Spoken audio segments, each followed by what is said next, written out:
샬롬, 안녕하세요. 사무엘상 28장 1절부터 보겠습니다. 저희가 이제 계속적으로 성경을 읽고 또 그 본문들을 같이 나눔을 해왔습니다. 지금 이제 28장까지 왔는데 이제 몇 장 남지 않았죠, 사무엘상이. 오늘 본문은 지금까지 한 본문들을 잘 블레셋이라는 아기스와 다윗, 그리고 신접한 여인, 그리고 사울. 신접한 여인과 사울의 이야기가 어떻게 중앙을 차지하고 있는지, 그리고 사무엘의 죽음이 여기에 왜 또 기록이 되고 있는지, 이런 것들이 이제 우리가 한 번 더 살펴봐야 되겠죠.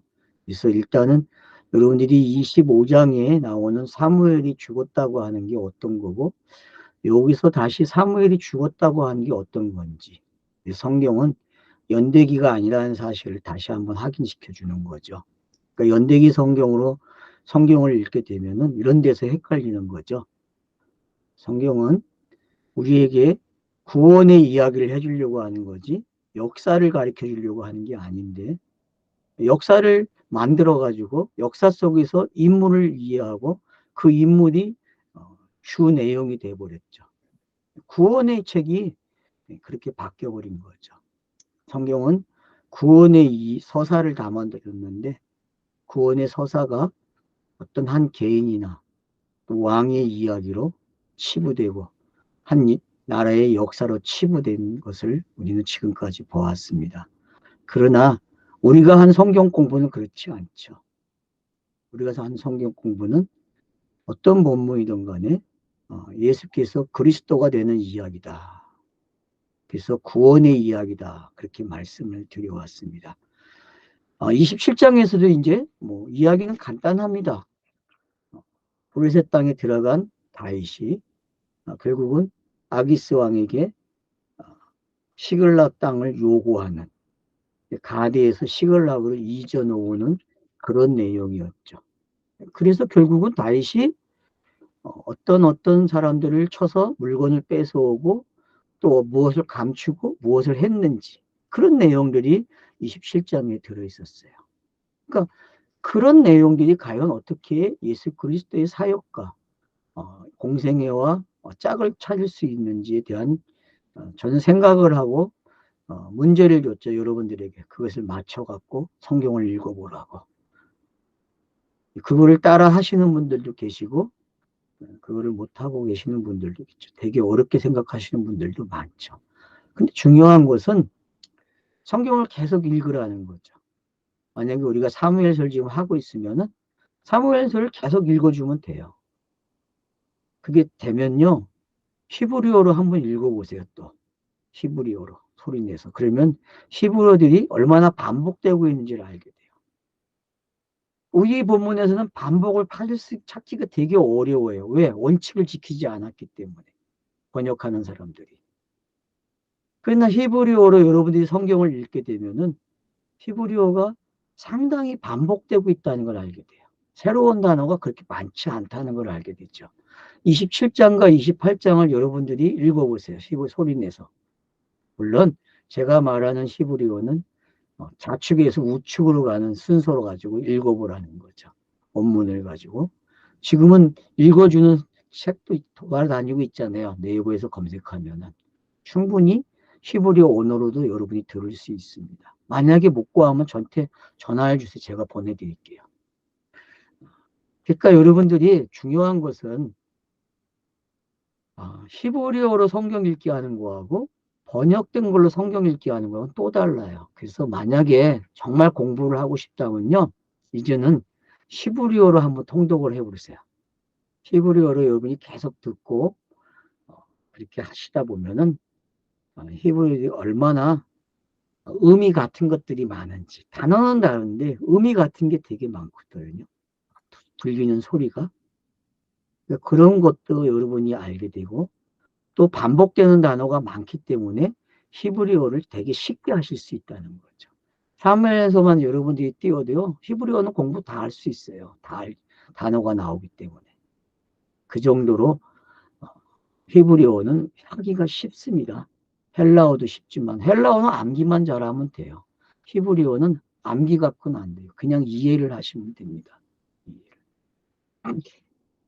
물론 다 암기죠. 자, 28장은 그래서 이제 그때라는 단어를 가지고 시작합니다. 그때에 마샤 성경에서는 또 그날이 되었다 그래요. 그날들이 되었다. 또 그날들이 되었다. 그러니까 반복되고 있다는 걸 잘 설명해 주고 있는데 그때 그러면 그냥 또 그날을 설명하고 있네? 그 날들이 뭔지 설명하고 있네? 그럼 우린 창세기 1장에서 똑같은 날을 몇 번 반복합니까? 6번 반복하고 7째 날 쉰 걸 알아요. 그와 같다는 패턴을 우리가 알 수 있는 거죠. 그래서 그런 패턴들을 알게 되면은 성경 공부하는데 상당히 도움이 된다는 거. 그건 이미 우리가 잘 알고 있습니다. 그래서 히브리에 바보가 붙게 되면은 마술이 불러진다는 걸 알죠. 왜요? 앞에 있는 것을 다르게 설명하고 있는 거거든요. 그런 부분들이 얼마나 많은지 여러분들이 계속 읽게 되면 아시게 돼요. 자, 그때의 블레셋 사람들이 그래요. 자, 블레셋 사람들이 이스라엘과 싸우려고 군대를 모집했다 그래요. 자, 군대를 모집했다. 이스라엘과 싸우기 위해서 군대를 모집해요. 자, 점점 여러분 시작의 끝이 보이죠. 사무엘서의 시작은 한나와 브릿나의 다툼으로 시작이 됐어요. 그 다툼이 블레셋과 이스라엘의 다툼이 되었고 성경은 블레셋과 이스라엘의 다툼을 또 이제 다윗과 사울의 다툼으로 표현을 해왔어요. 그러면서 이제 오는 게 뭐가 있습니까? 이제 끝장면이 도달했어요. 끝장면. 사무엘서의 상의 끝장면이 이제 도래한 거예요. 그러니까 28장부터 여러분이 어떤 느낌을 가지면 종말 그래야 돼요. 종말의 느낌으로 28장, 29장, 30장, 31장을 읽으셔요. 왜? 이제 같은 패턴의 내용이 나오기 때문에 그래요. 더 정확하게.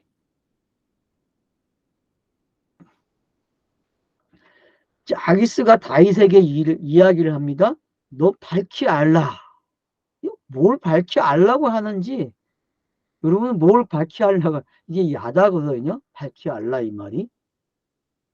창세기 4장에 나오는 거죠. 하와가 아담을 알았다. 그래서 가인이 태어나는 이야기잖아요. 그 알다라는 개념이 이제 여기에 등장. 그러면 아기스가 다윗에게 너 밝히 알아야 돼. 이 말을 하는데 너와 내 사람들이 나와 함께 나가서 군대에 참가할 것이니라. 다윗이 이제 블레셋 사람의 편에 서야 되는 위치에 서 있는 거예요. 자, 이제 여러분들이 29장 가서 보면은 어때요? 다윗이 출전하려고 하니까 못하게 해요. 블레셋 사람들이, 장군들이. 이놈이 어떻게 배반할지 아냐고. 그래갖고 전쟁에 참여 안 해요. 근데 여기서 지금 다른 이야기가 나오고 있다는 걸 우리가 알고 있어야 돼요. 그 이야기는 뭐냐면은 아기스라는 사람이 하는 역할이 있다는 거죠. 블레셋이라고 하는 사람이 하는 역할이 있다는 거죠. 지명이. 그리고 아기스가 하는 역할. 그리고 다윗이 지금 어떤 그 모습을 가지고 있는지. 되게 초라한 모습이잖아요. 얹혀 사는 모습이죠. 블레셋에게. 예? 그 얹혀 사는 그 모습이 어떤 건지 여러분 감이 오십니까? 예수가 성육신하고 이 땅에 태어나는 순간 땅에 얹혀 사는 거와 같아요, 여러분. 여러분, 얹혀 사는 게 뭔지 알아요? 예수도 얹혀 살았다니까. 어린 시절부터 시작해서 공생에도 얹혀 사는 분위기거든요. 누가 판을 짜 가지고 있습니까? 이미 주도 세력이 있었어요. 그 세력들에게 얹혀 사는 사람이에요, 예수는요. 자, 그래서 이제 밝히 알래요. 그리고 너의 사람들이 나와 함께 군대에 참가할 것이다. 그렇게 요구를 합니다. 그러니까 다윗이 이상하게 대답을 해요. 아기스에게 이르되 그러면 당신의 종이 행할 바를 아시리라. 이 단어가 뭘 가르쳐 주는지 찾아야 돼요. 이 단어가. 행할 바를 안다? 당신이 내가 행할 바를 알아요. 이게 도대체 뭔 말인지. 여러분, 공안보험서에서 제사장들에게 내가 이렇게 할 거야. 내가 이렇게 할 거야. 제사장들에게도 내가 이렇게 할 거야. 명시하잖아요. 근데 그게 은닉이 돼가지고 잘 못 알아듣잖아요. 그와 같은 상황이 지금 여기서 벌어지고 있다니까요. 다윗이 명쾌하게 이야기해줘요. 내가 어떻게 할 줄 당신이 알아. 라고 이야기한다는 거죠. 그러니까 아기스가 다윗에게 이르되 그러면 내가 너를 영원히 내 머리 지키는 자를 삼으리라.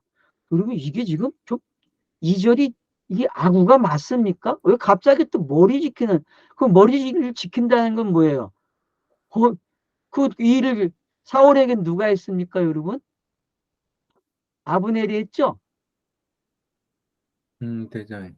예, 아브넬이 그 일을 했잖아요. 머리 지키는 일을. 그러면은 지금 다윗 보기에 너 머리 지키는 일 해야 돼. 그런 얘기를 하는 거예요. 그러면은 도대체 아기스와 이 다윗 관계가 되게 친밀한 관계라는 걸 알 수 있잖아요. 그죠? 그러면 우리가 아기스를 설정을 어떻게 하느냐에 달려 있다니까요. 여러분은 아기스를 어떤 인물로 만들고 싶어요? 성경이 우리가 어떤 신간을 가지고 있다면 그 신간 개념 속에서 아기스를 한번 갖다 놔 보세요. 엘로힘입니까? 여호와 하나님입니까? 여호와예요. 아기스라는 사람이 가지고 있는 이 개념이. 아기스와 다윗의 주고받는 내용 속에는 뭔가가 안 맞는 말 같아요. 근데 묵상을 하다 보니까 제가 얻은 답이 이거구나. 이거. 결국은 뭔가 말이 이상하지만 창세기 1장 1절하고 똑같아요. 머리가 바뀌는 이야기라니까요. 그냥. 아기스가 엘로힘에서 여호와 하나님으로 넘어오는. 그래서 여호와 하나님에게 야, 너 내 머리 지키는 자가 돼야 돼. 이런 말을 하는 거죠. 엘로힘이 여호와 하나님에게 야, 너 머리 지키는 이야기를 할 줄 아니? 그러면 여러분 머리 지키는 이야기가 뭐겠어요? 에베소서 1장에 한번 여러분이 읽어보세요. 거기에 아버지가 하는 일, 아들이 하는 일, 성령이 하는 일을 나눠놨어요. 그걸 우리는 앞에를 아버지를 엘로힘으로 읽을 수 있어요. 그리고 아들은 누구예요? 여호와 하나님으로 읽을 수 있고, 그리고 성령을 뭐로 읽어요? 여호와로 읽는 거죠. 여러분들이 이것만 아셔도 구약 성경을 읽는데 상당한 도움이 됩니다. 그러니까 각 인물 속에 신이 들어있다니까. 어떤 신이요? 그 하나님을 설명한 신들. 제가 그랬잖아요. 엘로힘이든 여호와 하나님이든 여호와든 다 그 하나님을 설명하는 거라고. 사역적 설명이라고 했잖아요. 사역적 설명. 그러니까 교회에서 말하는 삼위일체는 그 신개념이 아니에요. 그 하나님을 설명하는 신개념이 아니고 그 하나님이 자기를 구원의 하나님으로 쓰는 사역의 신들이란 말이에요. 땅에서 필요한 이름이죠. 근데 우리는 그걸 삼위일체로 이야기했기 때문에 되게 어려워졌어요. 그러나 여러분들이 그 개념을 조금만 버리시고 제가 이야기하는 쪽으로 오시게 되면은 지금 1절과 2절의 이야기가요. 이 주고받는 이야기가 엘로힘과 여호와 하나님이 주고받는 이야기다. 에베소 신약에서는 뭐예요? 아버지와 아들이 어떤 일을 주고받는지를 설명하고 있다. 그렇게 이해하셔도 된다니까요. 너무 엉뚱한 이야기 같아요. 전혀 그렇지 않아요. 여러분들이 단어를 찾아서 읽어보세요. 그러면은 단어의 뜻들을 이렇게 점검을 해보고 묵상을 하게 되면은 제가 한 말에 이해가 좀 되실 거예요. 이런 단어들이 이렇게 설명을 해주시면 충분하구나라는 걸 아시게 될 거예요. 자, 그러면서 이제 3절부터 보세요. 자, 사무엘이 죽었다 그래요. 자, 사무엘이 죽은 이야기를 아까도 얘기했지만 25장에서 시작이 됐어요, 여러분. 25장에서 사무엘이 분명히 죽었어요. 자, 25장 1절 보세요. 사무엘이 죽으며 온 이스라엘 무리가 모여 그를 두고 슬피 울며 남아 그의 집에서 그를 장사한지라. 그러면 우리가 슬그머니 한번 봐야 돼요.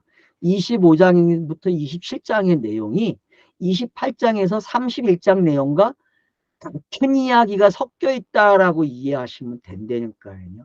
그래서 여기서도 사무엘이 죽었다는 이야기로 시작을 하는 거예요. 그 말은 독자들에게 나레이터가 힌트를 주는 거예요. 너희들이 25장에 나오는 그 사무엘의 죽음은 결국은 사무엘의 죽음으로 끝나지 않고 무엇을 설명하는 장면이었다는 걸 알게 되게 되고 여기서 그것을 더 분명하게 설명한다는 거죠. 사무엘의 죽음은 개인의 죽음이 아니라 어떤 그 사무엘이라는 사람이 그 역할이 다른 사람에게 어떻게 넘어갔는지를 알라고 하는 장치라는 거죠. 근데 우리는 그 인물에게 치우쳐서 인물로 끝을 내려고 그래요. 성경 읽기는 그렇게 하는 게 아니라고 했잖아요. 항상 차선을 넘겨주는 역할을 하고 있다. 어떤 인물이든 간에. 그러면 그 한 사람이 끝났다는 이야기는 그 한 사람의 이야기가 다른 사람에게 넘어갔다. 그렇게 봐야 한다는 거죠. 그러면 여기서도 지금 사무엘이 죽었다는 걸 이야기함으로써 1절과 2절의 이야기가 어떤 이야기인지 힌트가 됐다는 거예요. 아, 뭔가가 죽어야 되네. 그러면은 다윗이 아기스의 머리를 지키는 이야기? 이거 재밌는 이야기가 될 수 있다는 거죠. 머리를 지키는 게 과연 어떻게 표현될 수 있을까, 앞으로. 그리고 다윗이 전쟁에 참여하지 않는데 아기스와 멀어지는데 어떻게 머리 지키는 자가 되지? 바로 사울에게 달려 있다는 거죠. 사울이 그걸 다 설명해 준다는 거예요. 사울 왕은요, 다윗과 아기스 이야기를 풀어주는 역할을 하는 거예요.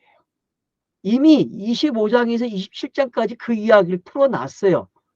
왜? 블레셋이 아기스를 항상 동원시켜 놨기 때문에 매 본문마다 저자는. 그래서 그 관계성을 우리가 이해하게 되면은 그래서 사울에게 쫓기는 다윗. 그런 가운데 다윗은 아기스에게 도움을 얻고 그런 게 어떤 건지 알게 되면은 성경을 보는 눈이 많이 확대가 된다는 거죠. 여러분이 보던 그 성경이 시야가 되게 넓어질 수 있는 어떤 것을 힌트를 주고 있다는 거죠. 그 힌트를 저와 여러분이 이제 하나하나 찾아낼 수 있어요. 본문을 읽어 나가면서. 그래서 여러분들이 사무엘의 죽음을 왜 또 기록했는지 일단 물음표를 만드셔야 돼요. 그리고 여러 가지 질문을 던져보셔야 돼요. 나레이터가 왜 이걸 여기서 또 기록하고 있지? 그럼 연대기가 아니라면은 그러면 사무엘의 죽음은 본문에서 어떤 쓰임새가 있구나. 뭘 넘겨주기 위한 거구나. 라는 걸 확신할 수 있다는 거죠. 그러면 아기스와 다윗의 이야기가 이 사무엘의 죽음을 통해서 어떻게 넘겨주고 있는지. 사무엘상이 어떻게 사무엘 하를 기록하게 하는지 그것도 볼 수 있는 장면이 되는 거죠. 좀 너무 점프를 했나요? 제가 지금 그렇게 이야기하는 걸 여러분들이 알아듣게 되면은 성경 읽기가 되게 편해진다는 거예요. 근데 그 죽은 사무엘을 또 신접한 여자를 통해서 분명히 여기 뒤에 나오잖아요. 신접한 여인을 여기 보세요. 바로 뒤에 나와요. 남아야 장사했고 사울은 신접한 자와 박씨를 그 땅에서 쫓아내었다 그래요. 쫓아낸 사람이 다시 그 신접한 여자를 통해서 사무엘을 불러내고 있다니까. 그러면 쫓아낸 이야기가 도대체 뭔지, 그리고 다시 불러내는 이야기가 뭔지, 이게 지금 25장에서 쫓아낸 이야기와 28장에서 다시 신접한 여인을 만나는 이야기, 이렇게 들으셔도 된다니까요, 여러분. 이게 들립니까? 이게? 그러니까 25장에서 사무엘의 그 첫 번째 죽은 기사는 바로 신접한 여자와 박수가 쫓겨나가는 이야기예요. 다시 말해서 엘로힘이 물러나는 거죠. 엘로힘. 그리고 다시 사무엘의 죽음을 기록해 줌으로써 사무엘이 어떤 일을 해왔는지 기록해 주고, 그리고 다시 사무엘이 아, 사울 왕이 신접한 여자를 찾는 이야기가, 그래서 사무엘을 불러내는 이야기가 뭔지를 알게 되면은 사무엘의 이야기는 똑같아요. 그가 죽기 전에 사울에게 했던 말이나 다시 신접한 여자가 불러서 한 이야기나 똑같아요. 너는 망한다. 다윗은 성한다. 그 이야기예요. 반드시 왕이 된다. 그게 답이 되니까요. 그러면 아기스와 사울의 이야기 속에서도 우리가 볼 수 있는 이야기라는 거죠. 아기스는 자기가 왕이 되는 걸, 이스라엘을 점령해서 왕이 되는 걸 꿈꾸고 있잖아요. 영토가 넓어지면 왕이 되는 거예요. 근데 다윗이라는 사람은 그걸 뛰어넘어서 평정을 시킨 사람이 되잖아요. 그래서 다윗은 블레셋을 완전히 제거해 버린다는 거죠. 그게 뭔지. 그래서 여러분들이 블레셋에 한 것, 아기스를 이해하고 블레셋을 이해하게 되면은 사무엘 상하가 잘 읽어지는 방법을 하나 얻는 거예요. 키워드를 갖는 거죠. 이제 그 키워드가 점점 확실해지고 있다는 거 아시겠습니까? 자, 그래서 이제 본문을 보세요. 그래서 그러면 이제 신접한 자가 뭐냐? 박수가 뭐냐? 오브라는 말은 아부에서 왔어요, 여러분. 그러니까 그냥 아버지예요. 더듬더듬 아버지 부르는 거예요. 그러면 여러분 더듬더듬 아부를 부른다? 그러면 아기 때의 모습이에요. 청년이 되지 않은 모습이란 말이에요. 신지식이 좁아 작을 때예요. 성경 읽기가 많이 안 한 때를 여기서 말하는 신접한 자구나 그렇게 이해를 하면 돼요, 여러분. 신접한 자는요 말도 더듬거리고 뭔가 분명하지 않은 목소리예요. 그러면은 하기우스가 아니잖아요. 방언하는 게 여러분 하기우스입니까? 아니에요. 고린도전서 14장을 가보세요. 그러면은 사도 바울이 뭐라고 해요? 분명하게 알아듣게 말을 한다거든요. 근데 지금 상태는 이 신접한 이 사람은 어떤 사람이에요? 아직 구약이라는 시간이 안 끝난 상태라니까요. 근데 안 끝났는데, 그리고 박스는 뭡니까? 여기 말하는? 예? 자, 박수 그랬는데, 박수는 뭡니까? 알다예요. 뭐, 알다. 우에, 야다하고 똑같은 말이에요, 박수가요. 그러면 두 단어를 합치면은 뭔가가 나온다니까요, 여러분. 두 단어를 여러분들이 합쳐놓고 이해를 해보세요. 그러면은 어떻게 성경을 읽고 왔는지 알게 돼요, 우리가. 성경을 처음 읽을 때부터 시작해가지고, 그러니까 박수라는 말이 어떻게 보면은 신접한 여자보다 나은 단어예요. 무슨 얘기인지 알겠죠?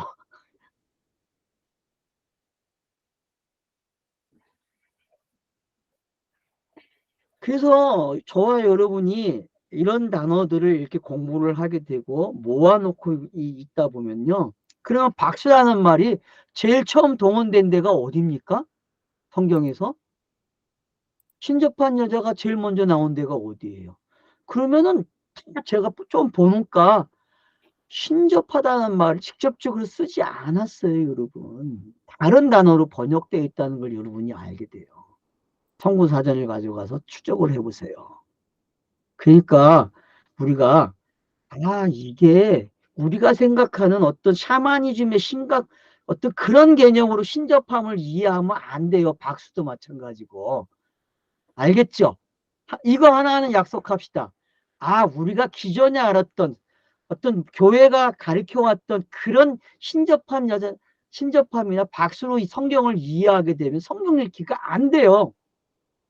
절대 그 개념을 버리시란 말이에요. 버리시고 여러분들이 사전을 갖다 읽어보시고 또 선구자서는 그 단어들을 어떻게 번역을 해놨는지를 아시게 되면은 문맥에 따라서 이해할 수 있는 방법들이 생기게 되고, 그러면은 지금 이 다윗과 아기스의 관계, 그리고 사울이 왜 이 신접한 것을 없앴는데, 사라지게 했는데 왜 그걸 다시 불러냈는지, 이런 관계성들을 알게 되면은 성경이 어떻게 반복되고 있는 그 현상들을 잘 설명해 주고 있다는 걸 알게 되는 거죠. 근데 이 신접한 것이나 박수를 갖다가 샤머니즘으로 이해를 해버리면 안 된다는 거죠. 여러분들이 모세 이야기를 가서 보세요. 거기 애굽에 이미 뭐가 있어요? 박수나 신접한 사람들, 점치는 자들 얼마나 많습니까? 이미 아브라함 갔을 때에도 애굽에는 그런 사람들이 많았잖아요. 다 신을 공부하는 자들이거든요. 신에 대해서 아는. 이게 오늘날 우리가 이해하는 어떤 그 중세의 어떤 그런 이상한 이야기들 만들어진, 그런데 여러분 심취되면 안 돼요. 샤머니즘 속에 빠져들어가면은. 이 이야기는 그런 이야기가 아니란 말이에요. 성경을 문자적으로 읽는 사람들, 비유적으로 해서 끝나지 못하는 사람들을 가리켜서 신접한, 박수, 이 정도로 이해하는 거예요. 이해가 되십니까, 여러분? 그래서 박수보다는 신접한 거보다는 박수가 좀 나은 거예요. 단어를 보니까. 여러분들이 그렇게 이해를 하시고, 뭔가가 차서가 둘 단어가 가지고 있다는 걸 아시면 되는 거예요. 그래서 구약을 끝내려고 하는 사울의 모습이 어떤 건지 이해하시면 돼요. 이 말은 예수의 사역이 어떻게 마무리되는지를 잘 보라는 표현도 될 수 있는 거죠. 그러니까 여러분들이 공감복음서를 잘 가지고 오시게 되면은 이 본문들이 잘 읽어질 수 있다는 거죠. 제가 지금 이걸 어떻게 입을 떼야 되는지 고민 되게 많이 했어요. 일주일 동안 계속 원문을 보면서 공부를 한 게 지금 표현되고 있는 거거든요.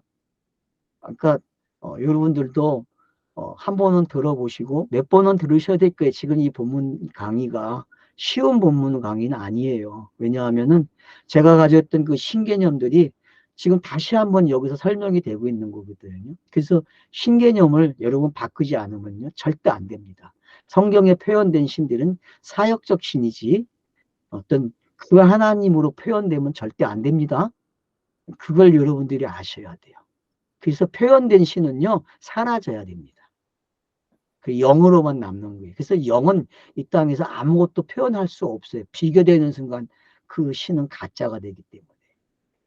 그런 것까지 여러분이 잘 접근하시게 되면은 제가 왜 그런 것들을 그렇게 접근하고 있는지 잘 이해를 해보세요. 그러면은 좀 어렵지만은 이해를 못 시키지만은 뭔가 얻을 게 있다는 거 여러분 그렇게 접근을 해보시면 좋겠습니다. 그래서 결국은 이제 3절이 잘 마무리되고 있어요. 그래서 블레셋 사람들이 모여 수념에 이르러 진침에 사울이 온 이스라엘을 모아 길보아에 진쳤다. 항상 이렇게 대립하고 있는 관계죠. 블레셋과. 이 대립의 관계가 뭔지 아시죠? 이게 율법과 엘로힘의 관계예요. 율법과 엘로힘의 관계는 서로 협력의 관계지만요. 그렇지 않아요. 왜냐고요? 이 율법 때문에 엘로힘이 곤란해졌다니까. 율법이 완성이 돼야 엘로힘이 완성이 돼요. 그게 제가 말하는 로마서 3장 이 표현법의 25절부터 26절을 여러분이 읽어보시게 되면은 이런 표현들이 어떻게 돼 있는지 알게 돼요. 그래서 그런 관계성들을 잘 이해를 하시게 되면은 엘로힘과 이 관계가 지금 블레셋이 왜 이렇게 대립되어 있는지 이걸 여러분들이 잘 간파를 하세요.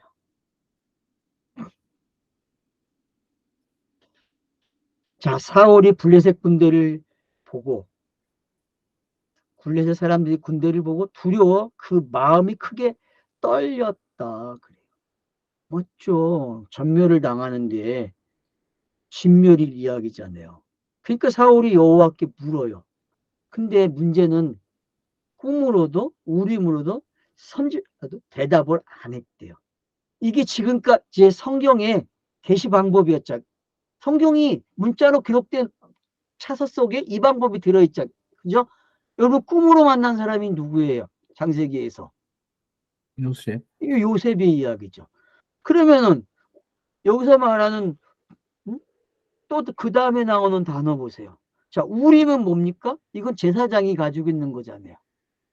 제사장 복장에 있는 거예요, 여러분. 또 선지자로 말을 했어요. 이 세 가지 방법은 계시의 전달 방법이라고 이미 교회 다니는 사람들 다 배운 이야기예요. 신학적으로. 그러니까 우리는 그냥 쉽게 지금까지 성경이 기록된 방법이고 성경의 내용이고 문자의 내용이죠. 그러니까 이 방법으로 안 된다는 걸 사울에게 말을 해주는 거예요. 성경이 지금. 이 방법으로 안 돼. 그러면 다른 방법이 있어요. 뭐를 통해서요? 신접한 여자를 통해서 사무엘을 만나는 이야기예요. 그러면 사무엘을 만나면서 듣는 이야기를 아까도 이야기했지만 뻔한 이야기잖아요. 너 죽어. 니네 집 멸절해. 그리고 다윗이라는 사람이 왕이 되고 그 왕권이 강화돼서 평화가 이루어질 거야. 그 얘기예요, 여러분. 그러면 그 이야기가 창세기 1장 1절에 벨리세트 바라와 뭔 관계가 있단 말이에요. 그 이야기가. 머리가 바뀌는 이야기란 말이에요. 이 땅에 와서 머리가 바뀌어요, 여러분. 베리스트가 추적을 하면 어근을 찾아가면 노시로 오잖아요, 여러분. 그 노시가 아까 나왔잖아요, 2절에. 내 머리 지키는. 내 머리가 노시예요, 여러분, 노시. 어근에서 베리스트의 어근이. 그러니까 여러분들이 지금 이 장면이 어떤 건지를 이해하시게 되면은 6절이 그래서 사울과 아기스의 이야기는 어떤 열쇠가 있구나. 그리고 다윗과 아기스의 관계에서도 어떤 열쇠가 있네. 성경을 열어주는. 마치 사무엘의 엄마 한나가 브릿나와 전쟁하면서 결국은 한나가 아기를 낳음으로써 2장에서 찬양이 나오잖아요. 그죠? 여러분. 2장의 그 찬양은 다윗이 찬양하는 이야기하고 똑같아요. 누구를 찬양합니까? 다윗이? 사울을 왜곡하는 찬양을 하잖아요, 여러분. 사울이 위대한 인물이라서 찬양하는 겁니까? 아니에요, 여러분. 그 엘로힘의 계획이 이루어졌기 때문에 엘로힘을 찬양하는 내용이라니까. 여러분, 그렇게 들리니까 사무엘하 1장이 그게 시편에 기록이 되어 있잖아요. 똑같이. 그게 이해가 되게 되면은 지금 이 본문이 되게 재밌어요. 그래서 사무엘이 신접한 여자를 찾으라 그래요. 그래서 엔델의 신하들이 엔델의 신하 있습니다라고 가르쳐줘요, 여러분. 그 엔델이라는 단어를 한번 찾아보세요. 재밌는 단어니까요. 자, 쉬었다가 하겠습니다.